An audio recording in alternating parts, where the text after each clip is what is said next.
zoezi la kampeni limeenda salama, na kwa kweli kampeni zilikuwa za kistaarabu. Vyama vyote ambavyo vimeshiriki kampeni vilifanya kampeni zake za kistaarabu, na kwa kweli wananchi walijitokeza. Kwa hiyo la kwanza tunashukuru, na la pili tunashukuru kwamba mkurugenzi msimamizi wa uchaguzi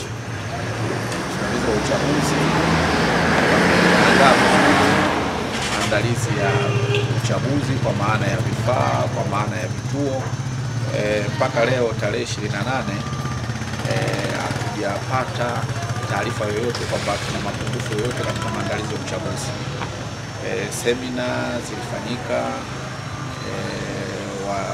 wasimamizi wa uchaguzi wote wameandaliwa vizuri, lakini vifaa leo tumeshuhudia vifaa vyote vilivyokuwa maeneo ya matukio, lakini hata kwenye vituo kule, vituo vyote vimewekewa alama. Kwa hiyo wananchi wetu wote wana uwezo wa ku-access kufika kwenye vituo.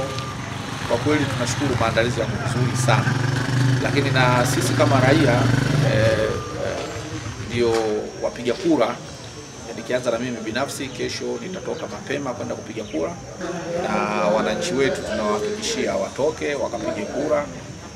Hakuna shida yoyote, wajitokeze wapige kura. Lakini na wale ambao wanatamani labda kufanya matatizo, tunawasihi wasifanye hivyo, kwa sababu wote wa Tanzania, amani ndio mtaji wetu wa kwanza, na watu wajitokeze wapige kura kwa wingi, pige kura kwa wingi. Na kwa kweli tunaamini kwamba watakaoshinda ni wale ambao wamechaguliwa na wananchi, na kimsingi kama tunavyofahamu mamlaka ya serikali yetu inatokana kwa wananchi. Kwa hiyo wananchi wajitokeze kwa wingi wakapige kura, na msemo ni ule ule, baada ya kupiga kura watu waende wakapumzike, waachie waliopewa majukumu ya kusimamia upigaji kura, waliopewa majukumu ya kusimamia uhesabuji kura, waliopewa majukumu ya kutangaza kura.